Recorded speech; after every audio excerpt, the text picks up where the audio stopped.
damaikan hati, sejukkan jiwa. 107,7 FM Radio Suara Nabawi Pasuruan.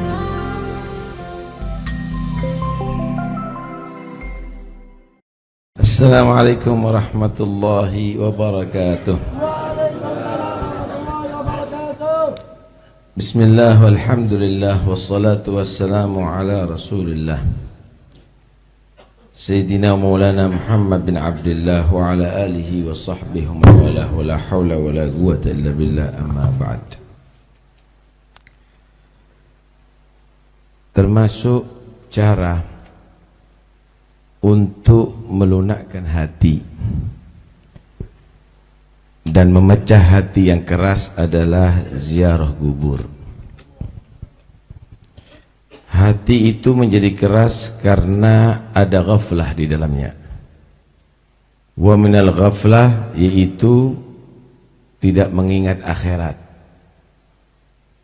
Karena itu Nabi menyatakan zurul kubur fa innaha tudzakirukumul akhirah. Ziarah kamu ke kuburan, karena kuburan itu akan mengingatkan akhirat kamu.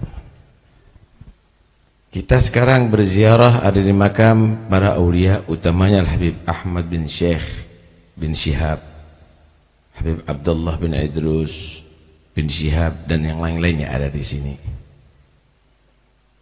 Ini akan menjadikan kita sadar kalau kita meninggal seperti mereka, apa yang kita bawa? Apakah sertifikat tanah yang luas yang kita bawa? Apakah tuku-tuku kamu tadi itu yang berjejer yang Anda bawa? Atau mobil-mobil Anda masuk ke dalam kuburan? Atau rekening Anda akan Anda bawa? La. Yang dibawa adalah amal solehnya. Yatba'ul janazah thalatha. Yang mengikuti jenazah itu ada 3. Ahlu wa malu wa amalu. Keluarga ngikuti. Tapi setelah dikubur mereka akan pulang. Wa malu, harta mungkin sebagian ngikuti mobil-mobilnya diparkir di luar. Tapi setelah dikubur mereka bawa lagi masukkan garasi. Wa amaluh, amalnya yang akan masuk ke dalam sana. Tahukah Anda, orang yang dikubur ini mereka memohon kepada Allah untuk hidup kembali karena dia sadar, Rabbirji'un la'alli a'malu salihan fima taraktu. Ya Allah, hidupkan aku kembali untuk aku jadikan amal soleh daripada aku, ya apa yang aku tinggalkan. Nggak manfaat lagi itu tanah, nggak bernilai lagi itu harta. Gedung bagian kiri istana, mobil mewah, harta berlimpah, nggak akan manfaat lagi. Irji'un, kembalikan aku lagi ya Allah untuk aku jadikan amal soleh daripada apa yang aku tinggalkan. Kalla innaha kalimatun huwa qailuha. Nggak bisa. Yaitu memang kalimat yang akan diucapkan kalau orang menyesalnya setelah mati. Karena itu kalau mau menyesal sebelum mati jadi tobat nilainya. Tapi kalau menyesal setelah mati nggak bernilai. Innaha kalimatun huwa qailuha. Itu kalimat yang pasti akan diucapkan orang yang kalau sadarnya setelah dikubur. Tapi udah menjadi ketetapan Allah, wa min waraihim barzakhun ila yaumi yub'atsun. Ketetapan Allah setelah mati adalah alam barzakh, alam penantian sampai hari kebangkitan. Karena itu ya ikhwani, tadi diceritakan bagaimana Nabi Musa melihat air yang batu meneteskan air. Tanya kepada Allah, maka Allah menyatakan is'alhu yujibuk.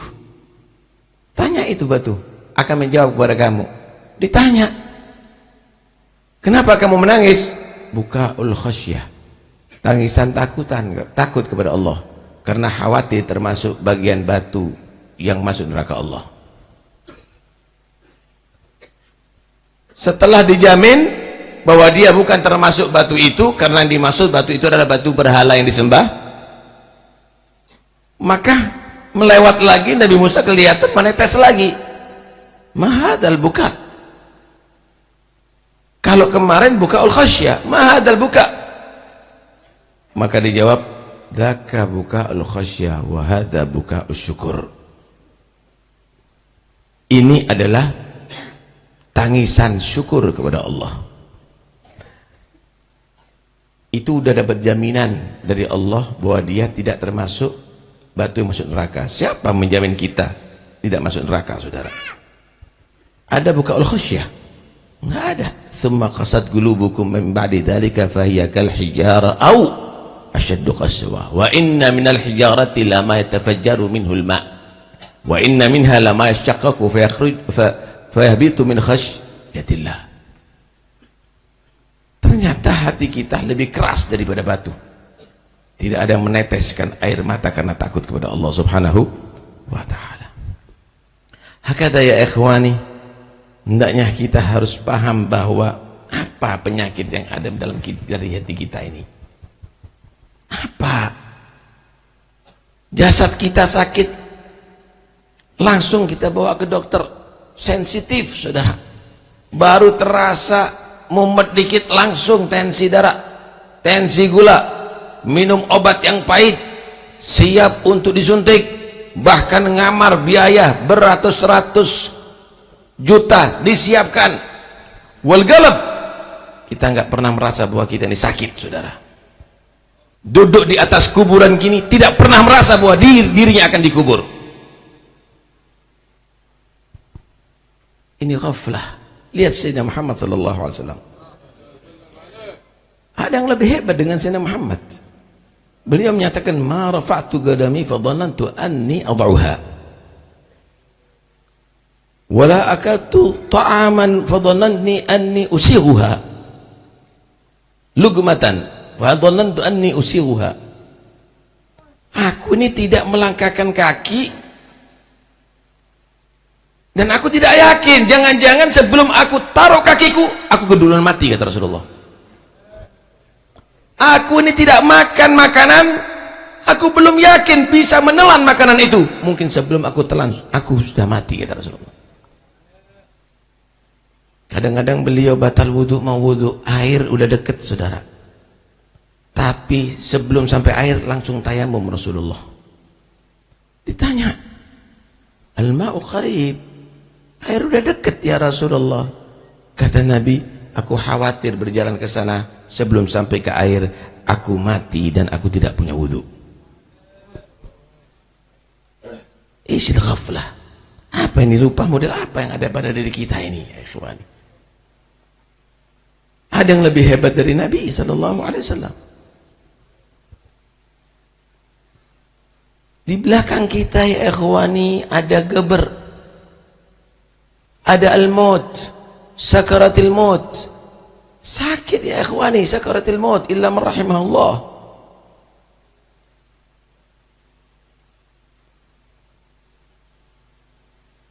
Ketika Nabi sallallahu alaihi wasallam dicabut nyawa beliau, Nabi merasakan sakarat yang luar biasa. Inna lil mauti la sakarat, Allahumma hawwin ala Muhammadin sakaratil maut. Sesungguhnya dalam kematian itu ada sakit yang luar biasa. Ya Allah, ringankan untuk hamba-Mu Muhammad ini sakaratil maut. Kalau tangan Anda sakit karena kecepit, misalnya terkepencet pintu, sakit, mata menangis, mulut menjerit, meriang seluruh badan, itu bukan karena tangan Anda mungkin terputus, tapi sarafnya yang terganggu. Saat Anda sakaratul maut, jantung Anda akan berhenti, ginjal Anda tidak berfungsi, seluruh yang ada di tubuh Anda akan merasakan sakit, ya ikhwani. Sehingga dikatakan alam sakaratil maut asyad min alfi ta'natin bisayf. Sakitnya sakaratul maut lebih keras, lebih menyakitkan daripada 1000 tusukan pedang. Itu akan terjadi pada negeri kita, kecuali kita dirahmati oleh Allah.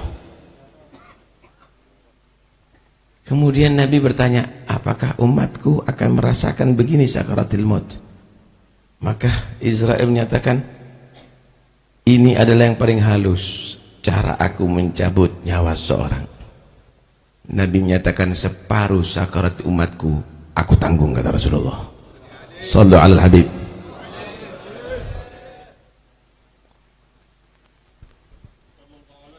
Kemudian setelah itu antum akan masuk dalam kuburan ini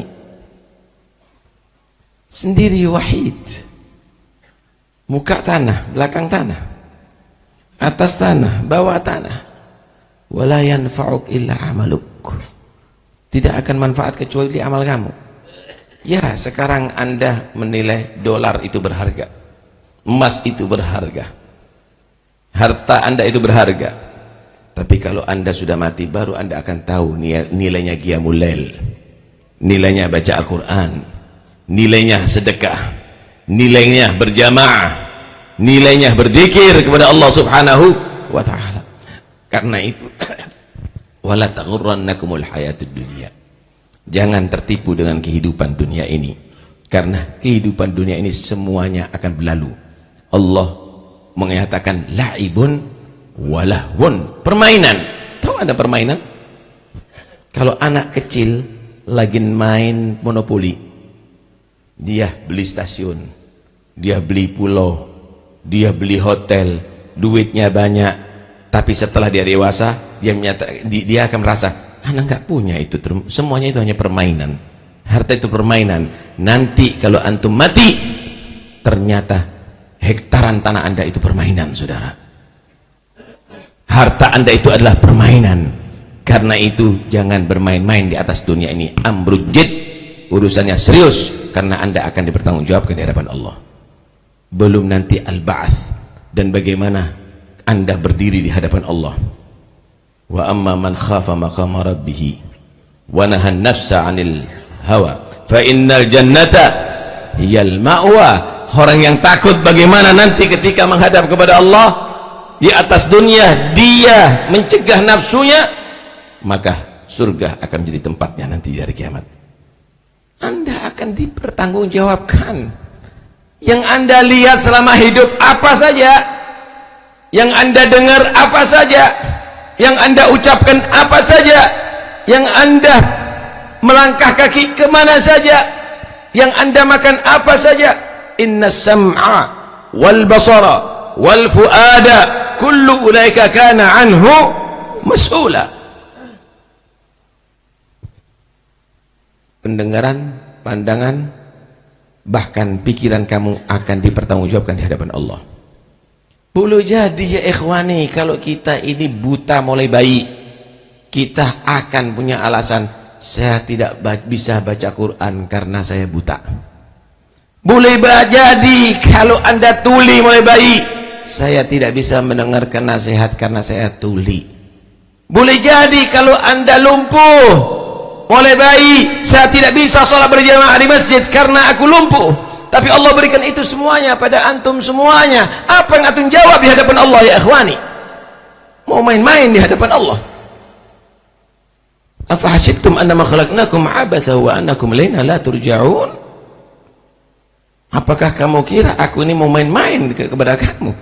Memberikan itu semuanya gratis tanpa ada pertanggungjawaban dan tidak kembali kepada Allah.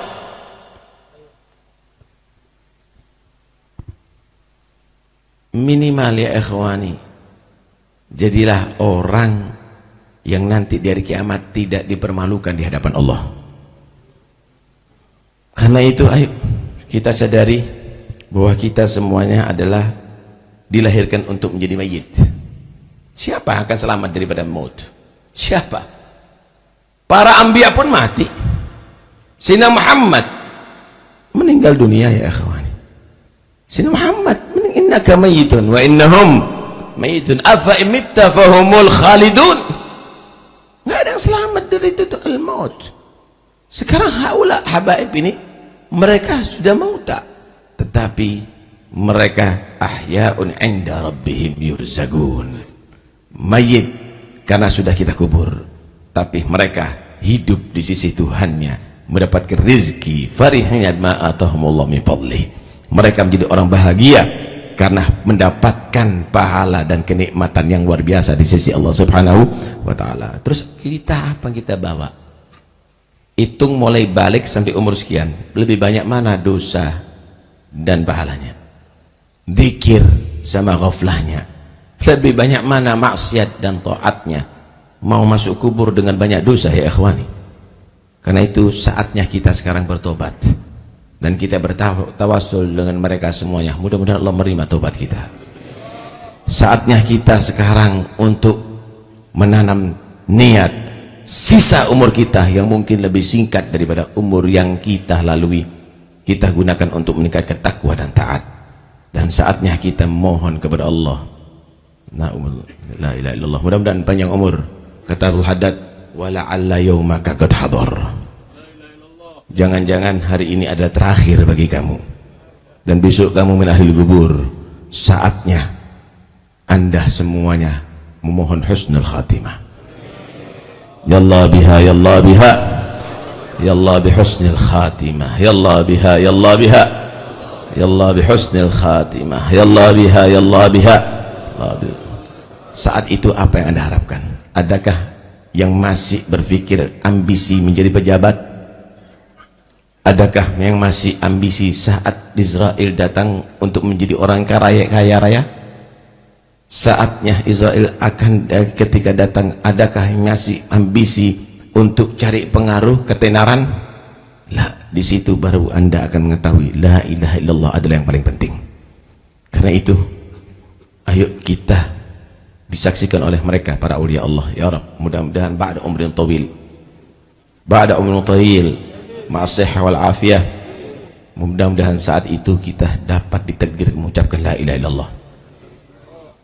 Hadirkan dalam hati kita ketika kita sudah di hadapan Israel dan dicabut nyawa kita dan keluarga kita di samping kita semuanya, yang sebentar lagi kita akan keluar daripada rumah yang kita bangun, yang sebentar lagi kita akan berpisah dengan anak-anak kita, dengan istri kita, dengan teman-teman kita, dan kita tidak lama lagi akan dibungkus oleh kain kafan. Baju-baju bahkan yang melekat di tubuh kita akan dicopot dan mungkin akan dibagi-bagi dipakai orang lain nantinya. Saat itu wallahi, demi Allah, tidak ada yang berharga kecuali la ilaha illallah, kecuali la ilaha illallah. Habib Muhammad bin Alwi bin Syihab, Habib Alwi Muhammad bin Syihab, ketika haul ada di Masileh, beliau mengakhiri khutbahnya dengan membaca man kana akhiru kalamihi la ilaha illallah dakhala jannah, membawa satu hadis, siapa orang yang akhir kalimatnya la ilaha illallah masuk surga. Ulama menyatakan dakhala jannah bukan masuk surga seperti orang beriman karena imannya saja, tapi masuk surga tanpa hisab. Saat itu beliau berdiri menuntun hadirin mengucapkan la ilaha illallah, duduk meninggal dunia. Saudara, ma'ahsanal maut, ma'ahlal maut, betapa indahnya mati yang demikian. Apa kematian kita ya ikhwani nantinya? Pikirkan baik-baik. Ayo kita baca sekarang la ilaha illallah di makam aulia ini supaya kita mati husnul khatimah seperti mereka, menjadi orang beruntung seperti mereka. Antum dengarkan tadi bagaimana manakib. Kuburan ini warisan beliau, masjid itu warisan beliau, masjid itu warisan beliau, semuanya dinikmati oleh anak cucunya. Tapi kadang-kadang yang meramaikan masjid bukan anak cucunya, yang berziarah bukan anak cucunya, yang baca wiridnya bukan anak cucunya, yang baca kitab bukan anak cucunya. Wallahi, yang kita khawatirkan mereka menyesal kalau punya cucu seperti kita. Karena itu ayo kita bubar majlis ini menjadi anak cucu yang bisa membahagiakan mereka, baik fi barazikhihim maupun sampai ada di akhirat, menjadi anak cucu yang bisa membuat senang mereka semuanya. Kita baca la ilaha illallah ada di majlis ini. Mudah-mudahan Allah membuka segala menutup hati kita. Allah pancarkan cahaya iman dalam hati kita. Allah bimbing kita ke jalan yang Allah ridai. Allah halangi kita daripada bermaksiat lagi kepada Allah, lupa lagi kepada Allah. Mudah-mudahan anak-anak kita jadikan anak yang salihin, anak-anak yang bisa membahagiakan kita, anak-anak yang bisa membuat kita bangga sampai di hadapan Allah. Tetap dalam dalam akidah salafnya kita, tetap dalam Islam dan iman. Amin ya rabbal alamin. Qala Rasulullah sallallahu alaihi wasallam, man kana akhiru kalamihi la ilaha illallah dakhala al-jannah. La ilaha illallah, la ilaha illallah, la ilaha illallah, Muhammadur Rasulullah sallallahu alaihi wasallam. Ahyina Allah 'alaiha wa mitna 'alaiha wa batna 'alaiha ghaira khazaya wa la nadimin. Allahumma haqiqna haqiqata la ilaha illallah waj'alna fi husni la ilaha illallah wa fi dairati la ilaha illallah. Ahyina 'ala la ilaha illallah, mitna 'ala la ilaha illallah, waj'alna min khawasati la ilaha illallah, waj'al akhir kalamna min ad-dunya inda ajalina qawla لا إله إلا الله بعد عمر طويل في طاعتك ولطف عافية وجمال في الدنيا والآخرة حسن خاتم بدل الموت. وصلى الله على سيدنا محمد. الحمد لله رب العالمين. السلام عليكم ورحمة الله وبركاته.